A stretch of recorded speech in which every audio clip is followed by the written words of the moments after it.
Hello, everybody. Happy Easter. Um, Tonight we're going to read a Christmas book because I felt like we needed something a little bit more significant. Um, and also because it's snowing in Minnesota and it has been all day. So we are reading a Christmas book by Kate DiCamillo. It's called Great Joy. Please enjoy and don't get too confused about what time of year it is.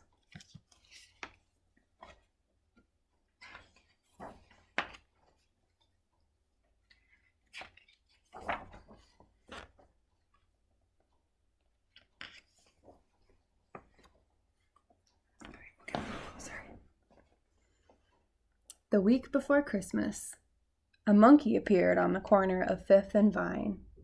He was wearing a green vest and a red hat, and with him was a man, an organ grinder, who played music for the people on the street.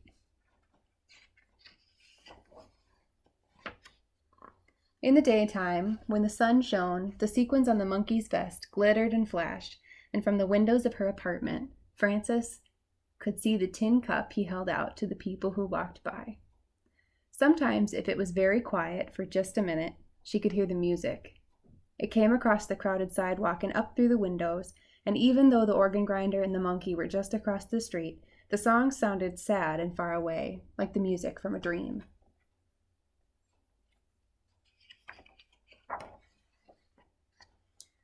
"Where do they go at night?" Frances asked. "Who?" said her mother. "That man and his monkey." "Oh, Frances," said her mother, "don't ask me questions that I can't answer. I'm sure they go somewhere. Everyone goes somewhere." "But where?" said Frances.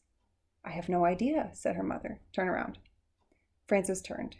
Her mother pinned the bottom of her robe. "There," said her mother. "Now all I have to do is hem it, and you'll be ready. Have you memorized your line?" "Yes," said Frances. "Are you excited about the pageant?" "Yes," said Frances, and she turned away from her mother and looked out the window at the monkey.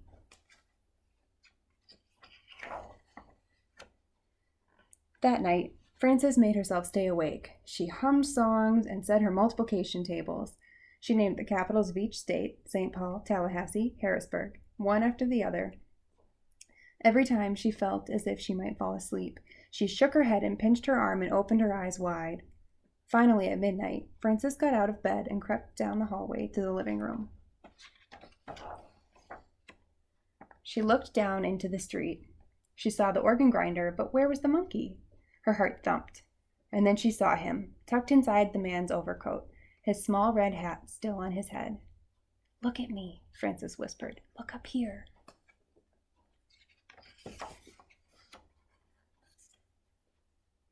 It was the organ grinder who looked up. He took his cap from his head and raised it to her. "They sleep on the street," Frances said the next morning, "even when it snows." "Oh, Frances," said her mother, "maybe they could come over for dinner?" "No, they can't come over for dinner," said her mother. "Why not?" "They're strangers, that's why. Eat your breakfast, Frances. You've got a big day ahead of you." All that day it snowed, but by evening, in time for the pageant, the sky cleared. The snow was so deep that Frances had to wear her boots for the walk to the church. The organ grinder and the monkey were still on their corner. Frances ran up and put a nickel in the monkey's cup. "I'm going to be in the Christmas play tonight," she said. "I get to wear wings and I have one line to say. Do you want to hear it?" "Frances," her mother said, "we're going to be late. Let's go." "You can come," Frances said, turning back. "The play is at the church. It's just down the street. You can both come." The organ grinder smiled at her, but his eyes looked sad. At the church, everyone else was already in costume. "Hurry," the choir director said as he helped Frances put on her wings. The shepherds walked out first, and then the choir director pointed to Frances. "Now," he whispered. Frances stood very still. She opened her mouth, but the words would not come. "Say it," whispered one of the shepherds. "Say it," hissed an angel who did not have any lines of her own. The camel, which was really two people, swayed nervously back and forth, but Frances could not speak.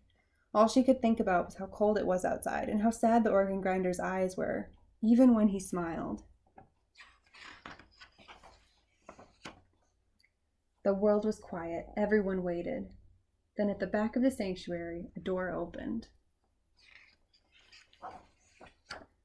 Frances smiled. "Behold," she shouted, "I bring you tidings of great joy." And because the words felt so right, Frances said them again. Great joy.